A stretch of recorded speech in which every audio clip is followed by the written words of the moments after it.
Hi, this is Mark.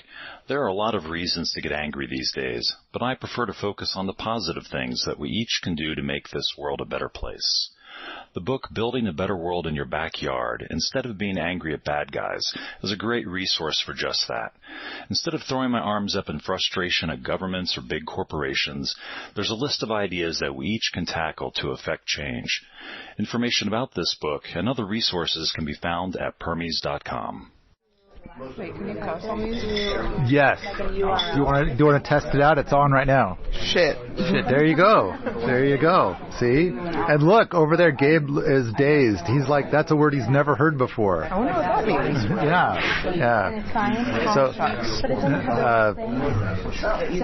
in fact, I went to this event in Idaho and we had a table, and I believe I walked away from the event with a total of $105 to spend on fuel and getting there and stuff. But they didn't have me as a speaker, I heard, because I'm too spicy. Yeah, you're not going to but I did run into Joel Salatin, and I got to meet Daniel Salatin. That was cool. Daniel says he's heard of my stuff and he's liked it or something. That was pretty cool. And of course, well, Joel's written about my stuff many times. In fact, one of the presentations he gave, afterwards I was visiting with him. I said, that sounds a lot like a little bit of one of my books and a little bit of another one. And he said, maybe. And I was like, you go, man. You go ahead and make it all your own. That's great. That's great. I read his most recent book.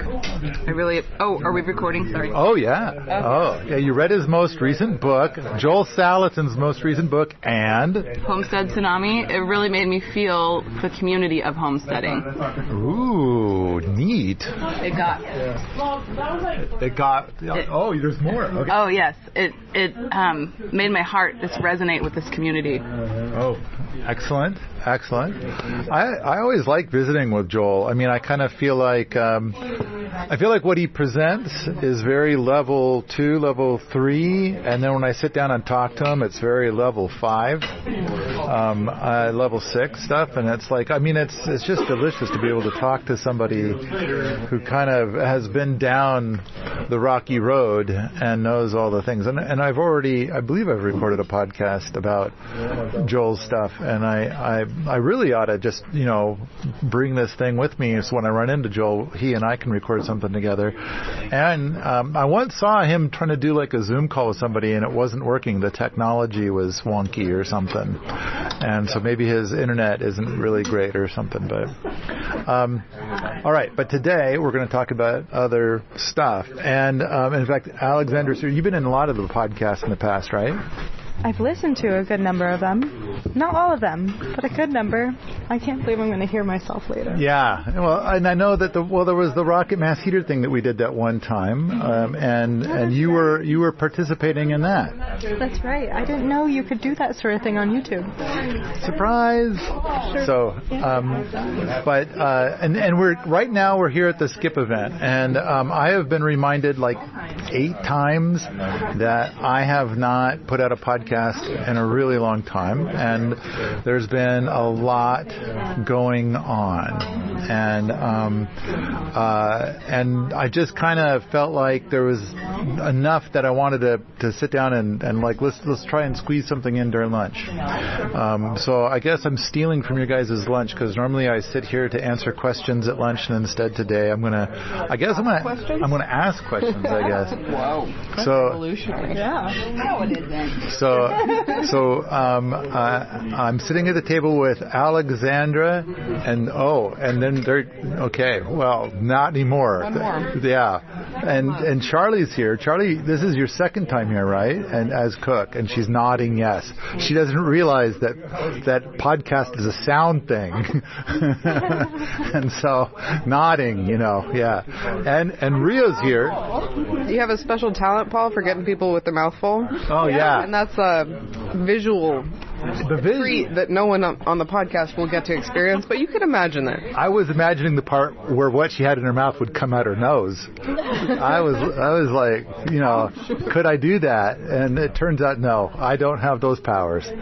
So, but Alexandra, you've been here for the first time was the Garden Master course, and then later we had a Rocket Mass Heater event, it wasn't a jamboree, it was a Rocket Mass Heater workshop. That's right. Okay. Yeah, and then I remember you spent a lot of time up at the library doing the overhaul up at the library on that one, and so that came out. Was that the one that's called Freaky Cheap Heat? That's right. Yeah, and so I know that the movie is out now, but all of the clips from the movie we made free to everybody on YouTube this fall, and I think we've already put into the podcast. I mean, this piece of paper here, the Rocket Mass Heater infographic, is a thing that we made that was in part because of that exact event. Like, we were all geared up to save the world, and then comedy took its place of it turns out that was more of a designed thing so that somebody could make a lot of money, and they did. They got really rich, and that's another story for another day. And then Rebecca's here. This is like your fourth trip here, Rebecca? Yeah, and her mouth is also full. She's saying and she's nodding profusely. And so, okay, we're at the Skip event. Today is Tuesday on the second week of the Skip event. So the PTJ is over, and we had a PTJ ticket blitz, and we did not sell enough tickets. So we said, if we hit 24, we'll have a PTJ, and we only hit 21. So close. I should have just so close. Yeah, someone could have saved us, but it didn't happen. I had somebody email me and say that they will buy the rest of the tickets, and I kind of felt like that, please don't do that, because really it's about, do we have enough people that are interested in coming here for this freakishly low price? Well, and what this forces us to do now is to be creative about what we're going to do instead of that will catch more people's attention.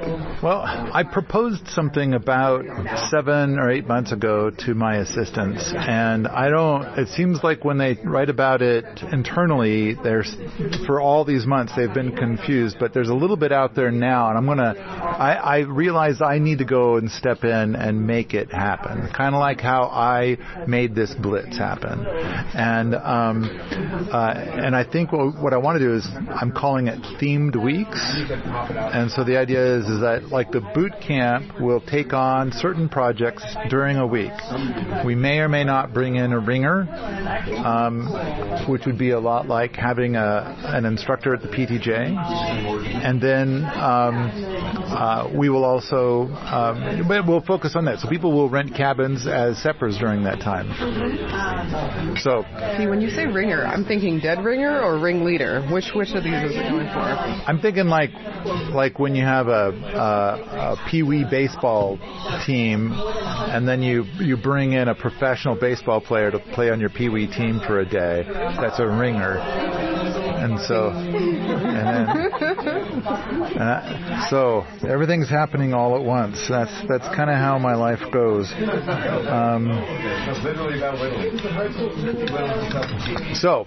But then the idea is, like, for example, Jim Jukzak. Jim Jukzak was here, and he spawned many plates while he was here during the PTJ. And it's like, let's have him back for another week or two. He is amazing. And we have a lot to learn from him. But instead of there being like 50 people who are all like, getting a little gym time here and there between all the projects, basically the entire boot camp and all the seppers will then, because the boot camp, during the PTJ, the boot camp kind of takes a back seat. And so whoever's in the boot camp, they're kind of like getting the supplies for the projects, and they are doing the things that need to be done for a project to move forward that the attendees don't want to do. And so the boots jump in, and then at the same time they're trying to also take care of things for the event that are like not necessarily project related, but and then also doing what the boots normally do week to week, and so that's going to include irrigation and repairing of things and stuff like that, and maybe even some buildy build, but buildy build that's different than the buildy builds going on. I mean, so that the Ringer program, or combined with themed weeks, I kind of like the idea of, rather than focusing on what will sell tickets, we can focus on getting shit done.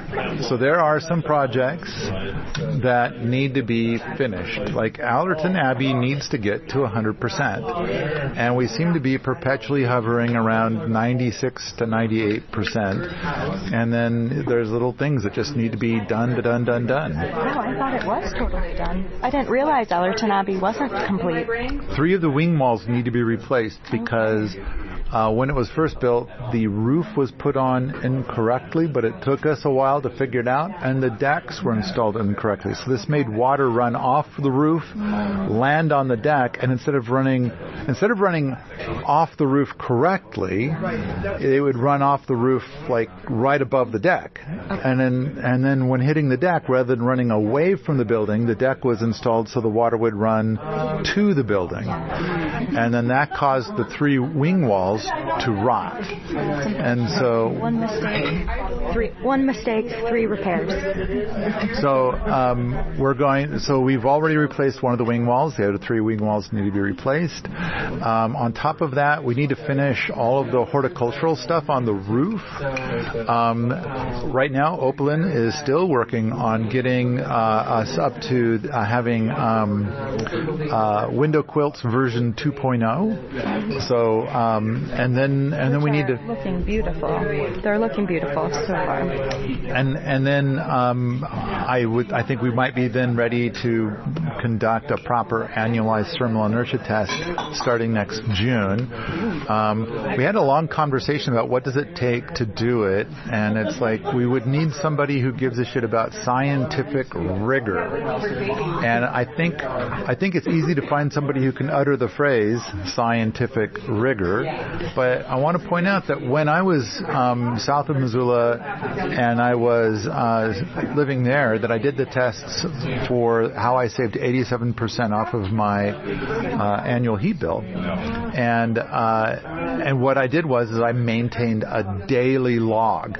Here's what the temperatures are like outside and inside, and here's what I'm doing different today than I did yesterday. Here's what I feel. Here's my comfort level. So I tracked everything.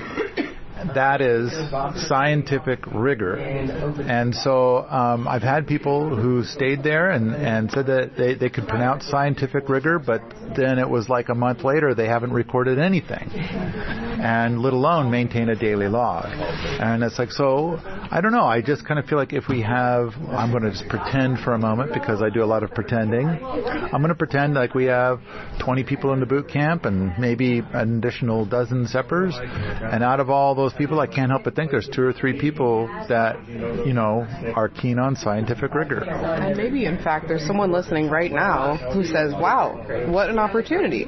I can go and participate in the boot camp and eat organic food, live in a beautiful place with an almost functional piano, and practice scientific rigor. I think that there could be. I know that every once in a while I meet somebody like this, but they tend to be, I don't know, moving on or here temporarily or something like that. But all right. One of the things we're looking for is perennial boots, and so Rio is that is an awesome phrase. I like that, perennial boots. Yeah, we often think about perennials and annuals in terms of plants, but I also apply this concept to people. Some people are traveling here for the summer when it's relatively easy to do things, and the weather's nice. theoretically, when it's not over 100. Go in the river and everything. But we need to cultivate, I believe, perennial people to cyclically tend to the projects we're doing so that they really gain traction on a long-term basis. It's over the last couple of weeks, I have been asked the same question more than a dozen times, and that is like, what is the number one thing that I need in order to achieve world domination of permaculture stuff? And my answer has always been, I need the boot camp to be full. And my logic goes like this. We have, thanks to the benefactor, we have tried tons of ways of advertising our products and different things and so on and so forth. And they universally sucked. And so it's like I'm... Not the people, the ideas, just to be clear. Okay. I didn't realize I was talking about people. I was thinking about like everything that I've tried, everything I've attempted to do was shit. Not the boots. And I've tried so hard, and we've come up with so many different things. So no, it's the ideas for advertising, for marketing, for trying to, and in the end, it's like the only thing I can think of to achieve world domination is that we put out a video and that video goes viral, and that's all I got. I mean, I can make YouTube videos, I can make movies, I can make stuff, and I can talk about permaculture, and I can, blah, blah, blah, but I really kind of, like a podcast, I don't think a podcast is ever going to go viral. But a YouTube video would go viral. And usually it's the short ones that go viral too, like I didn't know this was possible and it looks amazing. It catches the attention. I can't tell. Mm-hmm. And I think we're now closing in on 100 times that people have suggested TikTok and or YouTube Shorts. Uh-oh. And my response to all of them has been, take my stuff on YouTube, make all the shorts you want, and you make it go viral. I'll wait here. And I'm not sure if anybody has done that. So by all means, go wild, make it. But as far as I can tell, it's like it's another thing that you have to figure out and master, and I'm kind of like all done with that. All right, so the thing is that I think that once we're all set for virality, we've got the books, we've got movies, we've got the forums, we've got podcasts, we've got everything ready to go, and all we need is for one thing to go viral and take everything else with it. And it's kind of like, so the only plan I can come up with is we need to feed the YouTube channel. And so I kind of feel like in order to feed the YouTube channel more stuff, we need more people that make these things. And it's like, let's take some of our giant projects, like the Wafati projects, and get them 100% done. And then do the ATI test and be able to document it. And then maybe something will go viral and take everything else with it. But in order to be able to, because when we get down to just a few boots in the wintertime, we're focused mostly on maintenance, and really we need to have community to build community. And so Alexandra has a lot of experience with community, and so we should probably talk about that sometime, not today so much, but we've talked about it at this table more than once. But I kind of feel like when we have just a few people and a new person shows up, it's like, well, there's not very many people here. I think I'll move on down the road.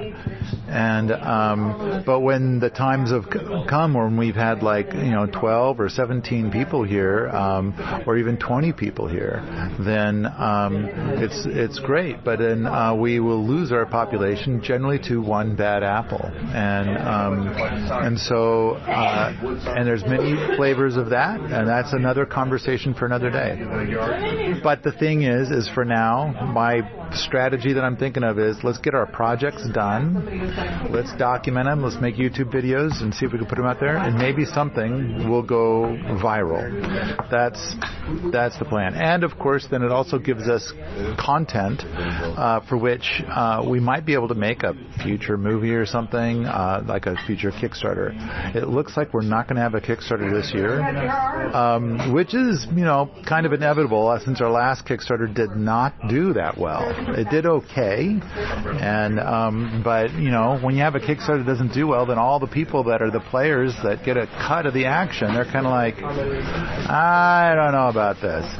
And so basically our Kickstarter brought in $50,000, but we were kind of hoping for something in the more of the $150,000 range, hopefully being the first Kickstarter to cross $200,000. And so when it doesn't do well, then everybody's kind of like, yeah, I'm not sure I want to do another one. And so, it helps to get more support. All right. Next up. Well, first, you guys are here for the Skip event. How's it going? Fantastic. Now, you got a whole mess of BBs. How many BBs do you have right now? I see you working all weekend on more BBs. Like you didn't go into Missoula this last weekend like most people did. You kept plowing. Yeah, I'm not like most people. I think I've got I've probably earned upwards of 20 to 30 BBs. It's a little bit of a whirlwind. It's hard to keep track. How many did you have before? Since being here. Yeah, so when I arrived, I guess I had about 52, maybe a few sort of on the back burner. And now I think I'm close to 80 or over 80. I'm not sure. So I'm not really keeping track. I'm just. So by the end of the event, you might touch 100. Oh, perhaps. Granted, my goal was to achieve 80 in 2 weeks from now, so I've definitely achieved that. Surpassed it. Wow, knocking it out. And Rebecca, you're going to put her to shame? Why is that? How many BBs do you have right now? Well, I have to say, I think Alex is awesome, but I have over 200 BBs. And have you hit PEP 1 yet? I'm 4 BBs away from PEP 1. Oh my gosh. So we're gonna have to. That's a big deal. We're gonna have to dig out that shitty trophy, find out where we put that. Will you be able to get the last 4 to get PEP 1 by the end of Friday? It's possible. Wow. Oh, that would be so great to celebrate you. But I have been focused on a lot of straw level or second level BBs that I can't do at home. So I've been hammering those out. So the other 4 BBs necessary for PEP 1 haven't been the top priority. But if I must cinch that so that everyone can celebrate here at the event, then I could work on those. But then, okay, so it sounds like what you're doing is it sounds like what you're doing is you're headed for PEP 2. Like you want to get your PEP 1 and then pop right on over to PEP 2. Well, PEP 1 is on the way to PEP 2. Well, yeah. I mean, PEP 2 is the ultimate goal. Okay. All right. So once for the stuff you're doing here, then PEP 2 will be close behind PEP 1. Okay. Yeah. All right. So I do know that we have a lot of Otises that we've told to hold off until somebody hits PEP 2, and they are becoming brutally impatient. I'll hit it by the end of the year. Okay. All right. So if any Otises are listening, that PEP 2 by the end of the year. I already have a plan. Oh wow. Nice. And you're open to talking to Otises? Yes, I am. Because a lot of people that are working on Skip stuff, it's like the Otis thing is not what they're into, but you are, and so you're like, okay, come talk to me. And what are if an Otis approaches you, do you have some vague ideas of what your parameters are going to be? Parameters meaning what I'm looking for in land? Like Switzerland sounds great to you? You'll move to Switzerland. Probably not leaving the country. So there are parameters. This country, okay. The parameters have more to do with family life. I have 6 kids and a husband, and we would need to find a place and a situation that works for the whole family. So, a family storage unit of some kind on the property. Okay, understood. Free range family. Yeah. Oh, yeah. Just plant lots of food and turn them loose outside. That's how it works, right? Pretty normal. A herd. Yeah. Yeah. To use Uncle Mud's phrasing, free range kids and chickens. Yeah. All right. But of course, what's brilliant about Rebecca being here is that she's brought her 2 eldest children too, and so they're also working on building skill sets. So I think that's pretty incredible and admirable. It seems like normally I've heard of parents saying to their children, "You there! Work on Skip! Get some BBs, you little son of a bitch! Get to it!" And then for some reason the children are resistant. I wonder why that would happen. It sounds like a perfect plan. Fucking kids don't do what they're told. So, but instead what you're doing is that you're doing it, and then the kids are like, "Mom, why are you hogging all the BBs? I gotta do some too." Like, yeah, that's happening now. Yeah. But they earned their first BBs at this event. Before this, they didn't even have an account on Permies. So this was the catalyst for them. Okay. A lot of gentle encouragement and community and other people making it look cool. Oh yeah, the peer environment here, so that they see it's not just mom being a crazy hippie. It's like, oh, there's other really cool people that are kind to me that are like, look what I can do with chainsaws. And then that, encouraged my son to think, oh, chainsaws aren't so scary. I will try to whip down a tree. Give me a second. I mean, I got to see your son work a chainsaw, and he looked pretty happy. Now I want to address crazy hippie for a sec. I mean, I kind of feel like half the time I feel like I am definitely not a crazy hippie, and the other half the time I feel like I definitely am. I feel pretty confident that the hippie community wouldn't have me. Like I do not qualify in one way or another. Oh, and you're looking at me like, oh, they totally would have you. Dude, you're the Duke of hippies. Okay. I mean, like... That's what they don't want. You got no poo going on, only organic food. Like, that's definitely hippie realm. Okay. For sure. All right. Okay. I think maybe there's different flavors of hippies, but... I think you're right. Yeah.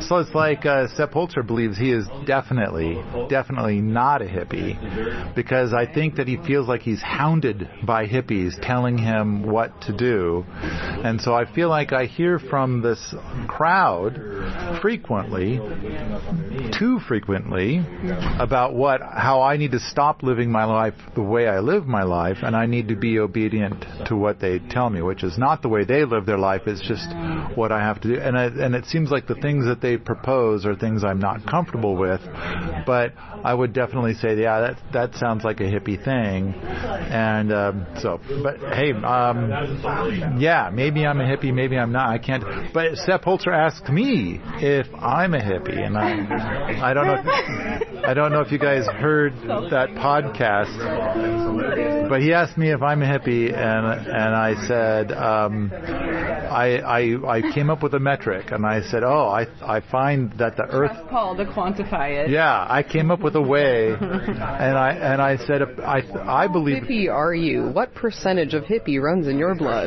Oh, is that a measurement? Can you get a blood test for that and find out? Like, get the definitive truth?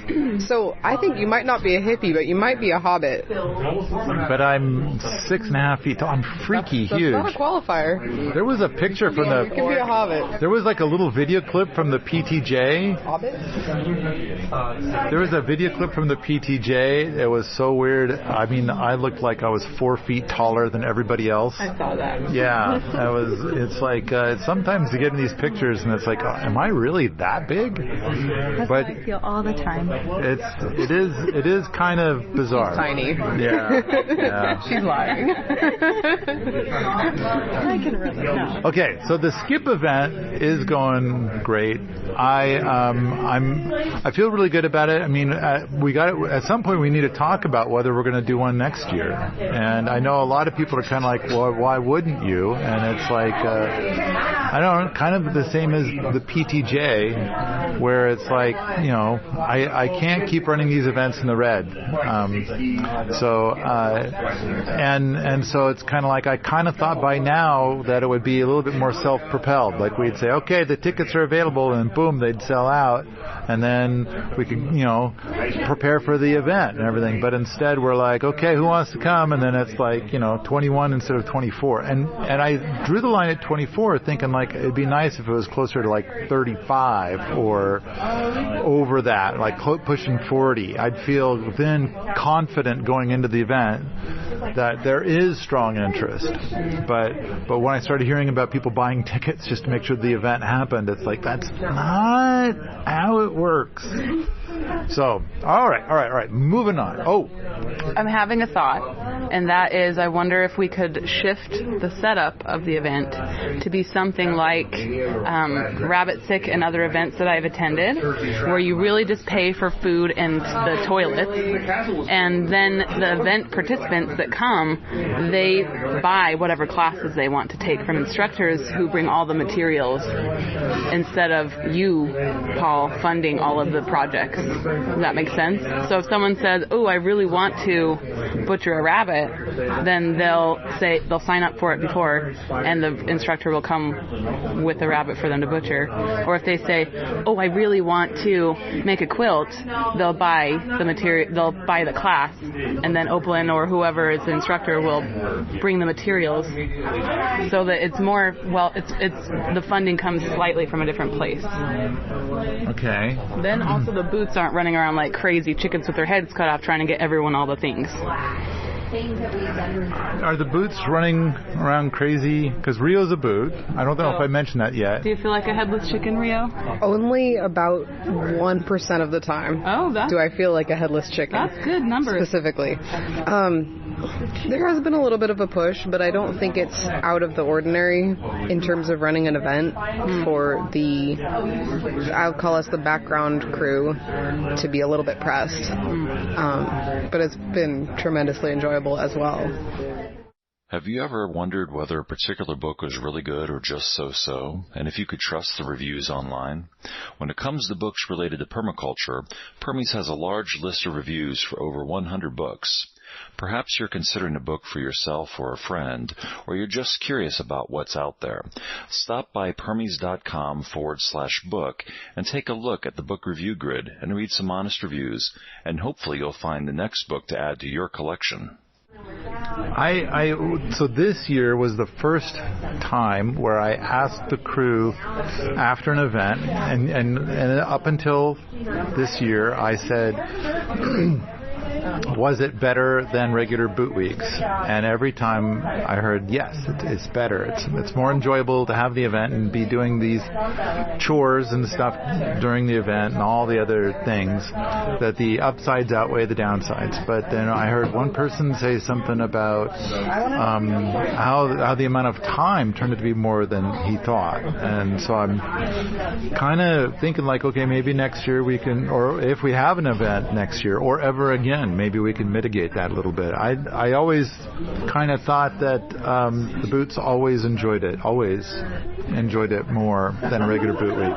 So maybe we have to temper things a little bit. But that's another story for another day.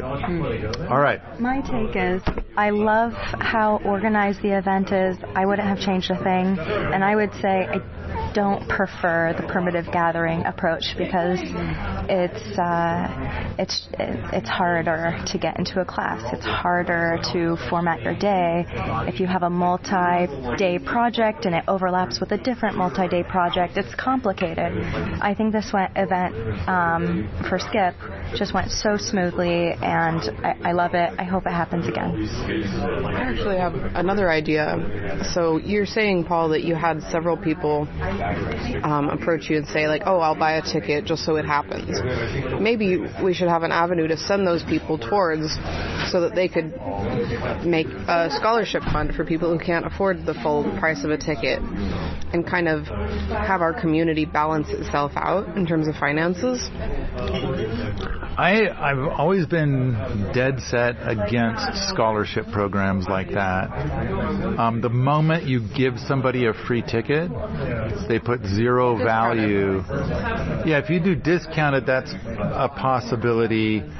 But I also kind of feel like we offered these tickets during this blitz for $450. Way discounted. And I mean, the price of that, I mean, at $2,400 per person for 2 weeks is where I break even. And so if you've got 12 instructors and you're feeding everybody and you're paying for the food to be prepared, and then you pay for all the materials, it's kind of like, it would be nice to break even, but I kind of, and then it was last year, or the year before, I think, when Alan Booker said, if you charge more money per ticket, you'll sell more tickets because people will value it more. So we bumped the price up of the tickets to where I actually would break even, and hardly anybody bought any tickets. So I think Alan Booker is right and wrong at the same time. And it's like, but I mean, I kind of feel like we make a lot of progress. We innovate a lot. We came up with a lot of stuff. And on top of that, I think the most important thing is that we had a lot of cross-pollination between all of our different instructors, as well as cross-pollination with all of our attendees. A lot of our attendees showed up with an enormous amount of knowledge. So a lot of them were superheroes in their own right, and it was like, wow, that is amazing.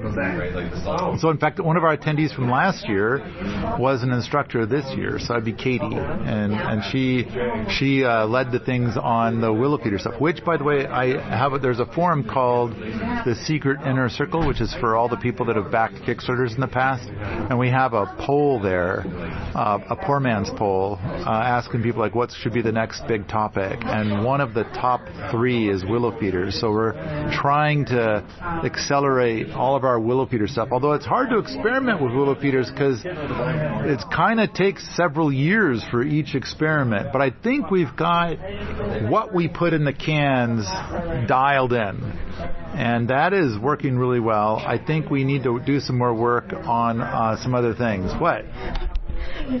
What goes into the cans is the poop, so we do have that dialed. That's dialed. But yeah, we got that. Oh, professional pooping. Yes, I'm proud of you guys being professional. Start with organic food. We do it every day. We're so consistent, never skip. Yeah. Ooh. Of course.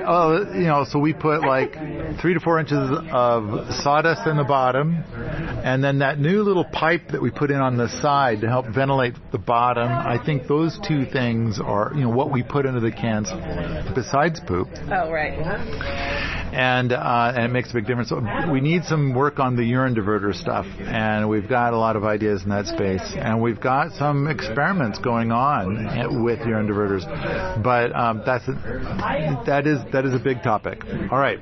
I kind of feel like here I I made a list of PTJ projects, but I think we're running out of time. But what if we just wrap up? So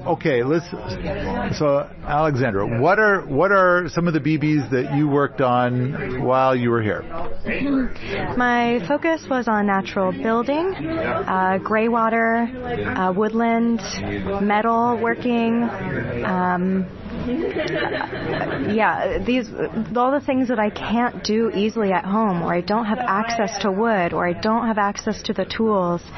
And for a lot of it, I think my takeaways were learning what some tools were called, so I can know what I want when I go home and I can purchase it, because I didn't even know which tools I would look for or how to use them. I got to drive an excavator, which was so fun. I love that, and I loved it.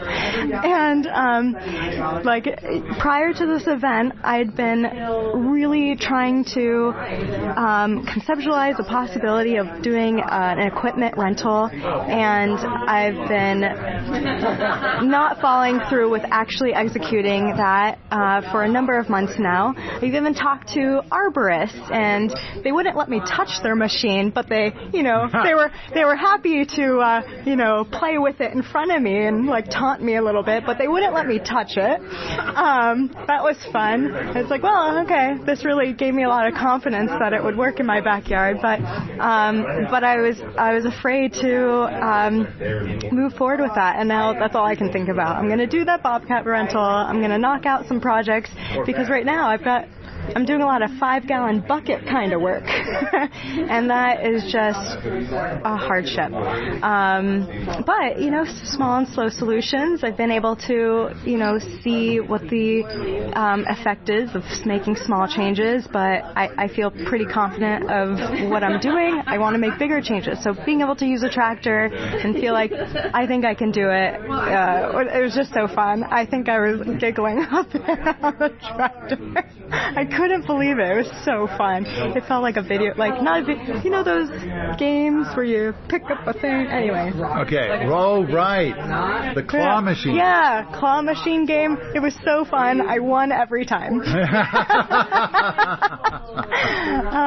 But I know this wasn't what you asked, but I would say I've been really upset these last few days, knowing that it's my last week and that I'm going to have to leave. And I think it's been really valuable to me to be around so many people who can tell me what I'm doing wrong. I'm the type that is really motivated and somehow confident enough to move forward on something at 100 miles an hour, but I never really get the feedback that something isn't quite right, or maybe I should consider something else, or just getting the feedback, the guidance from everyone here. I'm going to be sad to not have that when I go back home. So in a little while, you might be getting your PEP 1, and then are you going to pursue PEP 2? You bet. And then if you get PEP 2, are you going to be open to talking to Otis's? For sure. I definitely want to. Okay. Yeah. So let me, and I'm, in a moment, Rebecca, I'm going to ask you about the BBs you worked on while you're here, but I want to ask this other question, which I kind of feel like comes up a lot. I mean, one thing is like, a lot of people, I think, are not doing skip because they don't believe there's Otis's. So you guys believe that there are Otis's? Yeah, I got to meet one last week. Yeah. Okay. I mean, I don't know if you guys have met any yourselves or anything like that. It seems like once you're on property and you're doing things and you're accomplishing, suddenly these people show up and whatnot. But okay,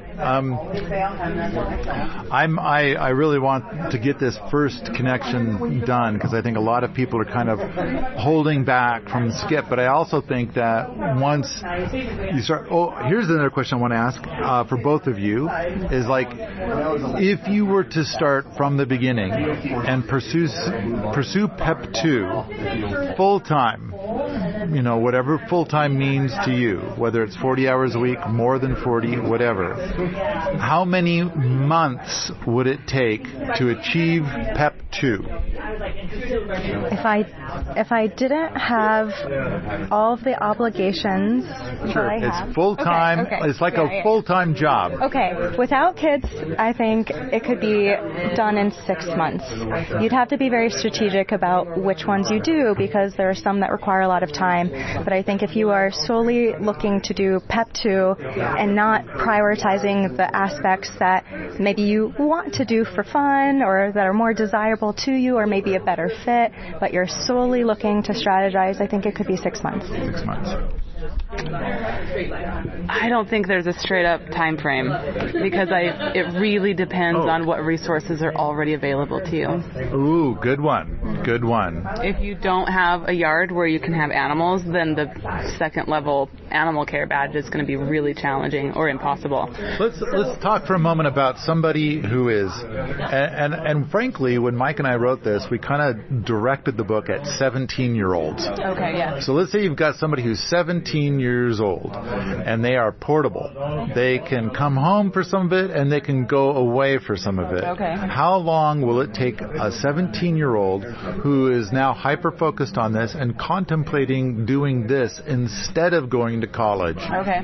How many months? So if they started in the spring before the growing season, maybe like February, and they planted in a place and did a growing season there, there's several badges that hinge on growing and or pest control and or animal things that take multiple months, like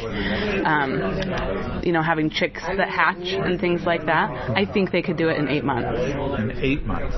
I'm going to append to my answer. If you lived at Wheaton Labs, 6 months. Yeah. Oh, the okay. tools that you have to get into, getting into animals, setting up pens, setting up gardens, learning how to use an excavator, all of these things, there's a learning curve. But if this 17-year-old had access to like dad or grandpa and like the tool shed, and they don't have to wait to buy the things. Like, for instance, one of the BBs I did here was cleave shakes with a fro.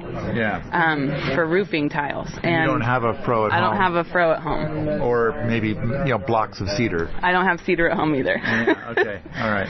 But if this 17-year-old had access to all those things, and the only thing holding them back was time, I think 8 months they could do it. Yeah, and I'll say, where I live, I don't have trees, but I spent many days, many hours trying to speak to different forestry departments to see what I can do to get the necessary permits to cut down some trees, and it was just impossible. I gave up.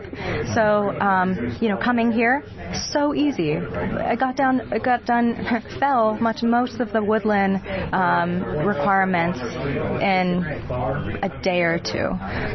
That was just not achievable. I probably expended twice as much time on phone calls than actually getting it done here. Oh wow! Yeah. Oh yeah. Okay. Yeah, that does make a really huge difference. Yeah. So, okay. And now, Rebecca, what are your big BBs that you did this last week and a half? So I've worked on a lot of rockety BBs because although it's in my plan to build a rocket oven and a rocket mass heater, I don't have them yet. So that was the highest order. And the second thing that was a big deal was willow feeder BBs and gray water stuff.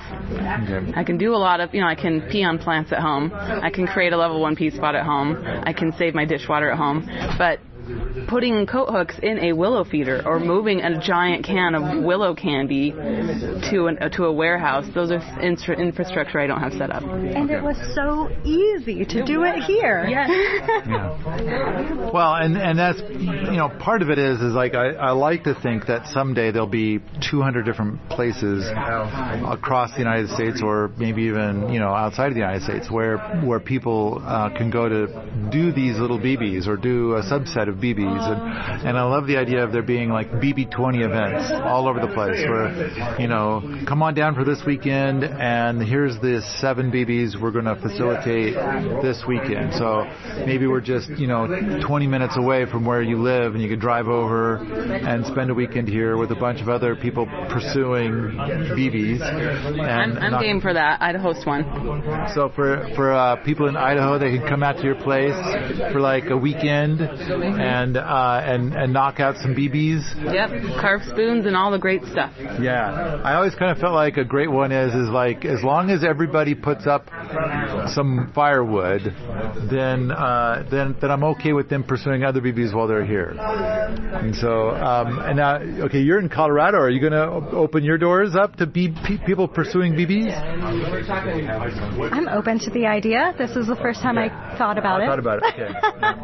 But I always kind of imagined that would kind of happen, but I had to draw some lines when making, in fact, originally when making it didn't have the Paul part of it, but so many people were kind of like, you have to be able to do all this stuff for tropical, subtropical, and for other people's ideas of what permaculture means and stuff like that, and it just got too big, and so I had to narrow it down. So I think rocket mass heaters are brutally important and rocket stuff, and so then I put that on the list. That's a critical piece. I would love to see the program grow in all these different ways, but first it needs to be successful with the original concept. And so to append to my answer before, I like the idea of when I inherit some property, then I'd be hosting skip events, BB events. Right? I think that the first people who get PEP 2, so I'm going to guess that the first 6 or 7 people who get PEP 2 will get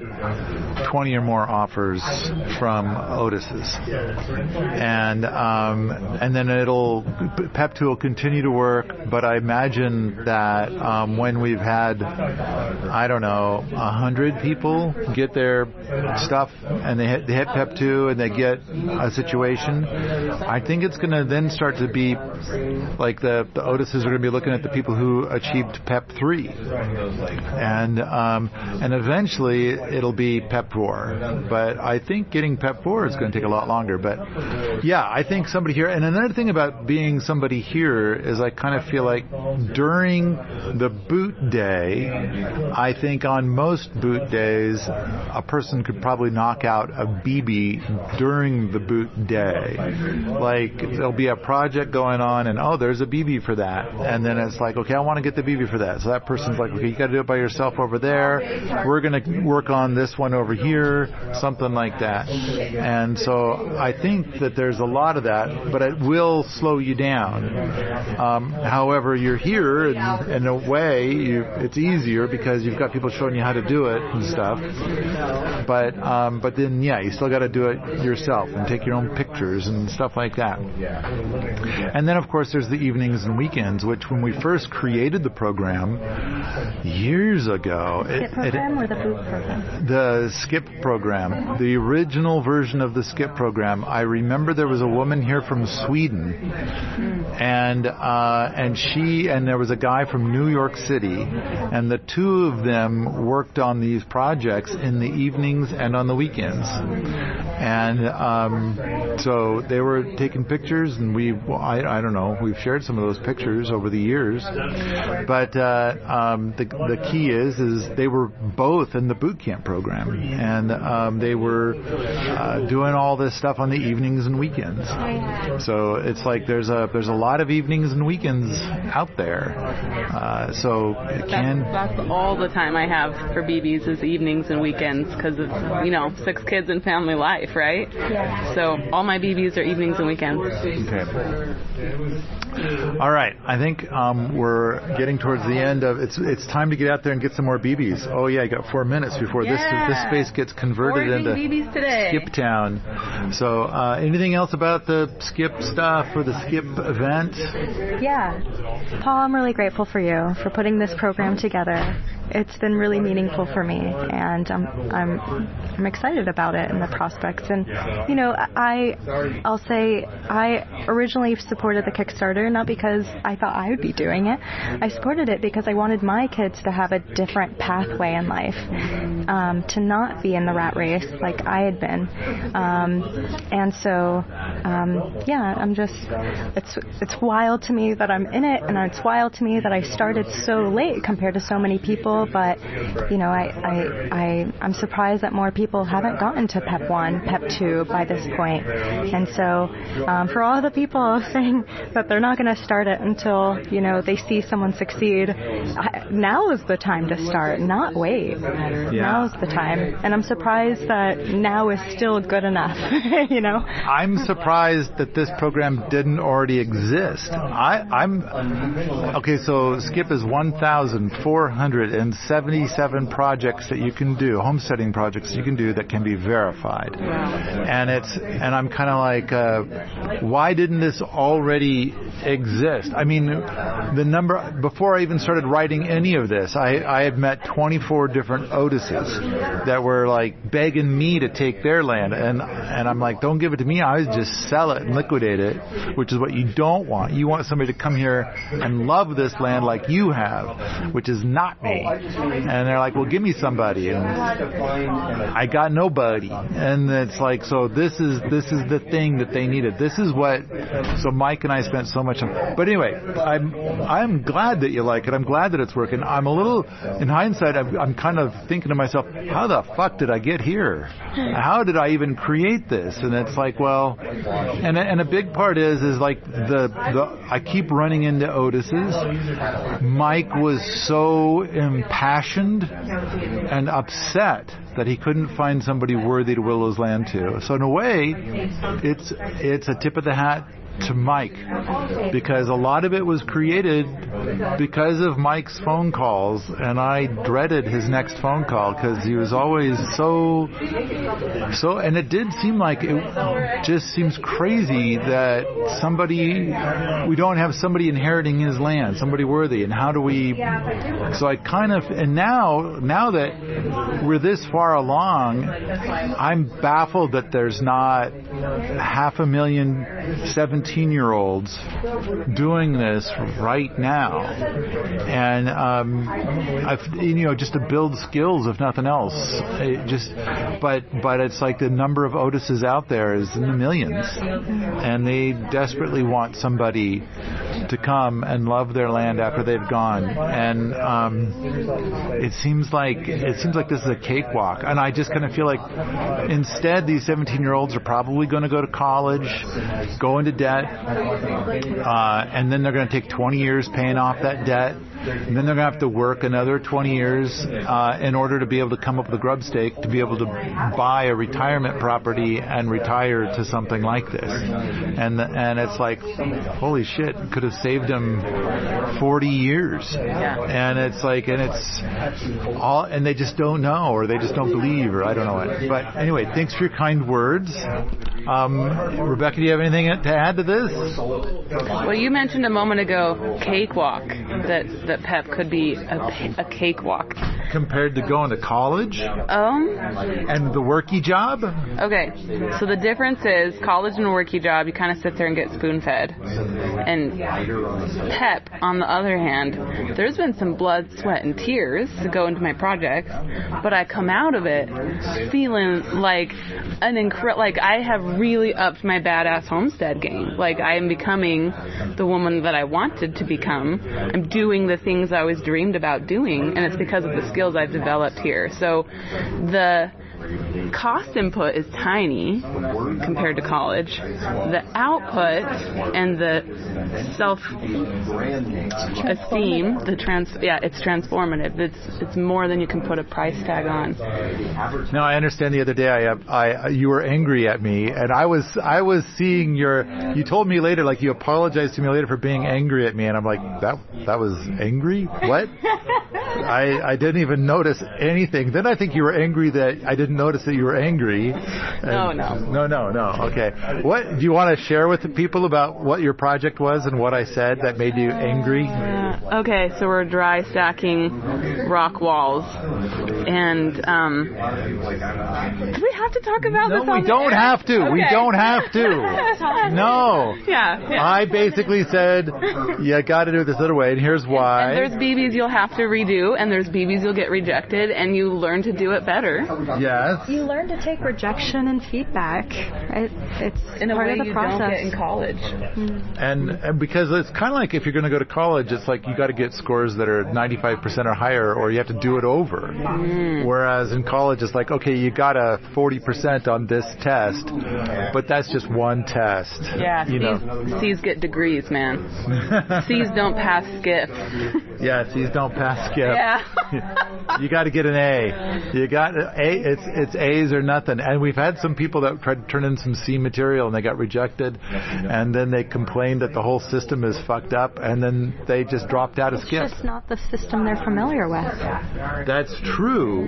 That is a very good point. And I think we've learned that there's a lot of people that it's like they will never make it in skip. And I think that for the people that appreciate the BB counts and that are the Otises and stuff like that, they love seeing the people not make it because they want to talk to the people that do make it. I mean, to add to that, I went to school for mechanical engineering, and there are a lot of people who got degrees that I was a little fearful about what they were going to work on in the future. Wow.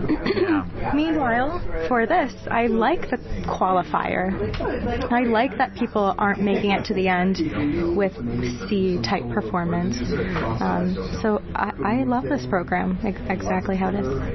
Along the lines of what you just said, in my software engineering career, that's how I made fat money. Like, I got paid more than the CEO because I would go in and they would have an organization that was circling the drain, and then and when I would meet these engineers, I could see why, and then I would help to guide the company towards profit, and basically try to train the engineers to be good engineers with what I had to work with.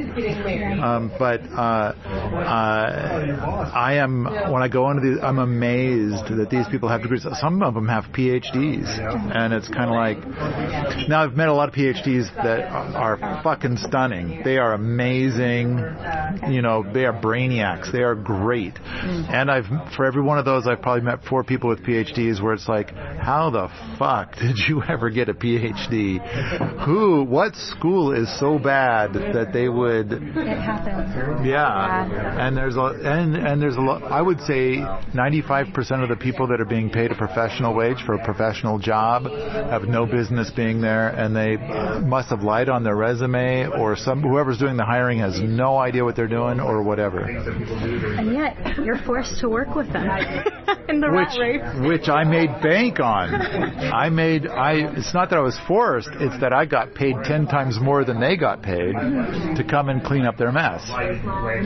But I think a lot of people that had the abilities that I had didn't want to go clean up other people's messes. They wanted to just stay where they were, with what they know, and coast. And I kind of took on the rockier path for more money, to be able to clean up messes. But that's another story.